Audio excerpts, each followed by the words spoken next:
क्या आप जानते हैं कि अमेरिका में 82 वर्ष की उम्र में इंतकाल कर जाने वाली पाकिस्तान की मशहूर फिल्मी अदाकारा सबीहा खानम से दो सगे अदाकार भाइयों ने इश्क किया, लेकिन इनकी शादी इन दोनों में से कवारे की बजाय शादीशुदा भाई से हुई। सबीहा खानम का जिक्र हो और उनके अज़दवाजी ज़िंदगी का तज़किरा ना हो, ये मुमकिन ही नहीं। सबीहा खानम की शादी मशहूर अदाकार संतोष कुमार से हुई, मगर कम ही लोग जानते होंगे कि फिल्मी दुनिया में कामयाबी के झंडे गाड़ने के बाद सबीहा खानम जिस अदाकार के दामी इश्क में गिरफ्तार हुई वो संतोष कुमार नहीं बल्कि इनके छोटे भाई दर्पण थे। लेकिन फिर हालात का धारा कुछ इस तरह बदला कि इनकी शादी संतोष कुमार से हुई, दर्पण से नहीं। दरअसल दर्पण भी सबीहा से शादी करने में संजीदा थे, मगर इस शादी की राह में सबसे बड़ी रुकावट खुद संतोष कुमार बन गए, जिनका मौक़िफ़ था कि वो एक शरीफ और संजीदा घराने से ताल्लुक़ रखते हैं और फिल्मी दुनिया से ताल्लुक़ रखने वाली कोई लड़की इस घराने की बहू नहीं बन सकती। दर्पण और सबीहा ने बादल नखास्ता इस फैसले को कबूल किया, मगर कुदरत का फैसला कुछ और था और चश्मे फलक ने देखा कि वो संतोष कुमार जो सबीहा की शादी अपने छोटे भाई से करने पर तैयार न थे, खुद इनकी मोहब्बत में गिरफ्तार हो गए। इश्क की हद तो ये भी थी कि संतोष कुमार पहले से शादीशुदा थे, मगर इन्होंने सबीहा से शादी करने के सिलसिले में किसी रुकावट को आड़े नहीं आने दिया और 1 अक्टूबर सन 1958 को इनके साथ रिश्ता अज़दवाज में मुंसलिक हो गए। सबीहा और संतोष कुमार ने शादी के बाद भी अलग अलग और एक साथ फिल्मों में काम करने का सिलसिला जारी रखा। इन दोनों ने 47 फिल्मों में एक साथ काम किया, जिनमें 30 के करीब फिल्मों में वो रिवायती जोड़ी या मरकजी किरदारों में थे, जबकि दीगर फिल्मों में वो यंग टू ओल्ड जैसे मुआविन किरदारों में नजर आए। 11 जून सन 1982 को संतोष कुमार दुनिया से रुखसत हो गए, जिसके बाद भी फिल्म और टेलीविज़न पर सबीहा खानम की अदाकारी का सिलसिला जारी रहा। ये भी कम लोग ही जानते हैं कि सबीहा खानम का असल नाम मुख्तार बेगम था, जिसे फिल्मी दुनिया के लिए तब्दील कर दिया गया। इनके फिल्मी करियर की पहली 2 फिल्में जिनमें इन्होंने साइड रोल अदा किए बुरी तरह फ्लॉप हुई। सबीहा के फिल्मी कैरियर की पहली सुपरहिट फिल्म 2 आंसू थी, जिसमें सबीहा ने संतोष कुमार के मुकाबले में मरकजी किरदार निभाया था।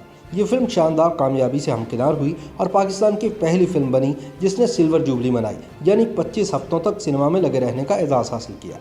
इसके बाद सबीहा की चंद फिल्में नाकाम भी हुई, मगर सबीहा नाकाम नहीं हुई। इनकी अगली कामयाब होने वाली फिल्म गुलाम थी। इस फिल्म के हिदायतकार अनवर कमाल पाशा थे और इसमें भी सबीहा के मद्दे मुकाबिल संतोष कुमार ने मरकजी किरदार निभाया था।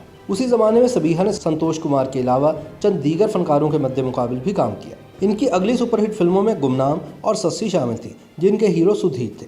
सस्सी पाकिस्तान की पहली फिल्म थी जिसने गोल्डन जुबली यानी 50 हफ्तों तक सिनेमा में लगे रहने का एजाज़ हासिल किया था। पाकिस्तान की पहली सिल्वर जुबली और पहली गोल्डन जुबली फिल्मों में मरकजी किरदार अदा करने के बाद सबीहा ने पीछे मुड़कर नहीं देखा। इसके बाद तो तवातर के साथ इनकी यादगार फिल्में रिलीज़ होती चली गई, जिनमें रात की बात, दुल्ला भट्टी, हमीदा, सरफरोश, हातिम, दाता, आसपास, इश्क लैला, वादा, 7 लाख, शेख चिल्ली, दरबार, मोखड़ा, ताजी, अय्याज, मौसीकार, दामन और सवाल के नाम सर फहरिस्त। इसके बाद सबीहा ने करैक्टर एक्टर किरदार अदा करना शुरू कर दिए और बेशुमार बड़ी बड़ी फिल्मों में अपनी अदाकारी की धाक बिठाई। इन फिल्मों में शिकवा, कनीज़, देवर भाभी, अंजुमन, पाक दामन और एक गुना और सही वगैरह शामिल थे। मजमूई तौर पर इन्होंने 202 फिल्मों में काम किया, जिनमें उर्दू फिल्मों की एक बड़ी तादाद शामिल थी। फिल्मों से रिटायरमेंट के बाद सबीहा खानम ने ड्रामों में काम करना शुरू कर दिया। इनके मशहूर टीवी ड्रामों में एहसास और दस्त वगैरह शामिल है। सबीहा खानम ने अपनी शानदार कारकर्दगी पर 5 निगार अवार्ड भी हासिल किए। इन्हें निगार अवार्ड 7 लाख, शिकवा, देवर भाभी में बेहतरीन अदाकारा, संगदिल में बेहतरीन मुआविन अदाकारा और एक गुना और सही में खुसूसी अदाकारी के शोबे में दिए गए थे। सबीहा खानम नूरजहां के बाद फिल्मी सनत की पहली अदाकारा थी जिन्हें सदारती एजाज़ बराए हुस्न कारकर्दगी से नवाजा गया। सबीहा खानम आज से 20 बरस पहले अमेरिका में अपनी इकलौती बेटी के पास मुंतकिल हो गई थी, क्योंकि वो 29 साल की उम्र में बेवा हो गई थी और 3 बच्चों की मां थी, जिन्हें संभालने के लिए उन्हें सहारे की ज़रूरत थी। चुनांचे वो सहारा सबीहा खानम बनी।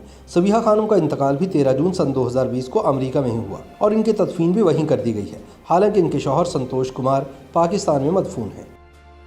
YouTube पर गूगली न्यूज देखने के लिए youtube.com की सर्च बार में गूगली न्यूज टीवी टाइप करें। गूगली न्यूज के पेज पर सुर्ख रंग के सब्सक्रिप्शन वाले बटन पर क्लिक करना ना भूलिए। YouTube पेज पर अपलोड होने वाली वीडियोस से बाखबर रहने के लिए बेल आइकन पर क्लिक कीजिए। आपको हर नई वीडियो के बारे में नोटिफिकेशन मौसूल हो जाएगा।